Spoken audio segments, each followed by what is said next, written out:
Story. This story is coming to you from Phoenix, Arizona. There was a welfare check call on two naked children that were on a balcony, which led the Phoenix police to discover the body of a mother that was killed inside her apartment with her arms around her 4-week-old baby, and then them being left for 5 days with no food, water, or any sort of adult supervision. This is a 3 and a 2-year-old. All right, guys, let's get into this horrific story. The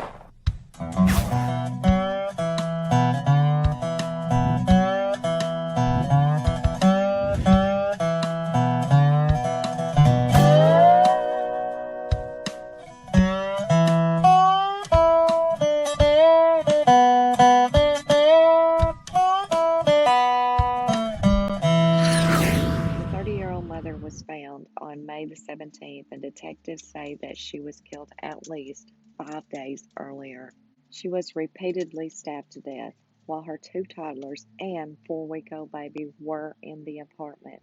Shavone's older sister, Kika, says it makes it even worse that the children had to be there and see firsthand what was being done to their mother.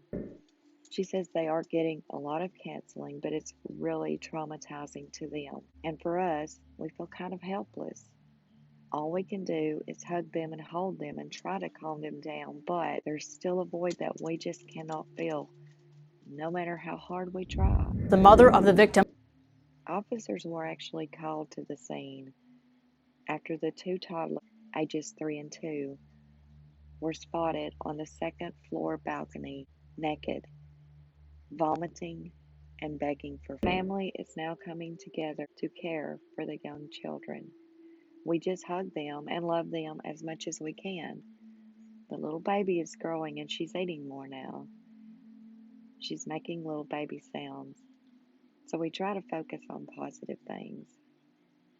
And it took nearly 2 months after Shavone was found stabbed to death that they made an arrest. Andre Daniels. July the 16th, police announced 30-year-old Andre Daniels was arrested in Tempe in connection to Robinson's death. He's accused of first-degree murder, weapons violation, child abuse, and he also had a prior arrest and served time in jail for kidnapping. Robinson had claimed that Daniels was the father of her infant, and she was seeking child support. Daniels did not want to keep the baby, and he was reportedly engaged to another woman who he has several kids with as well. No one in Shavonne's family knew Andre and said they are still in shock about this.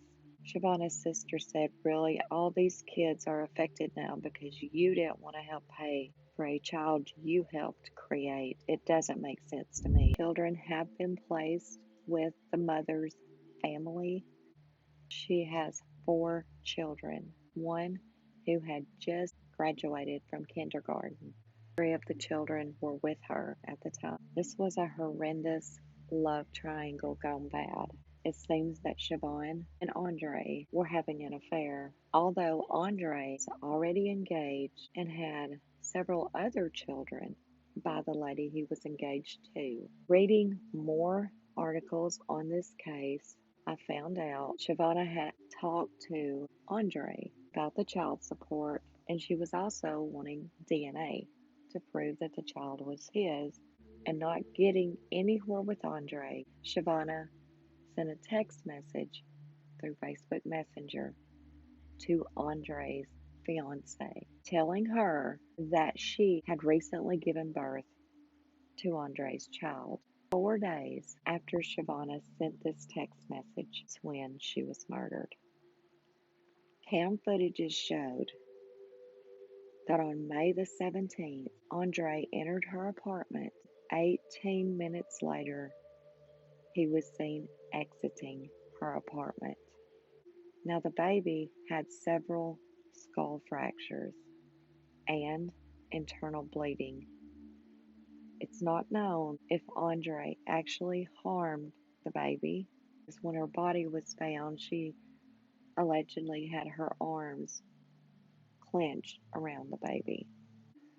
The skull fractures, not certain where they came from, maybe within those 5 days, and the 2-year-old being inside the apartment with their deceased mother and 4-week-old sibling. Maybe, I'm sure the baby was crying, and I'm sure the 3 and 2-year-old tried to help it.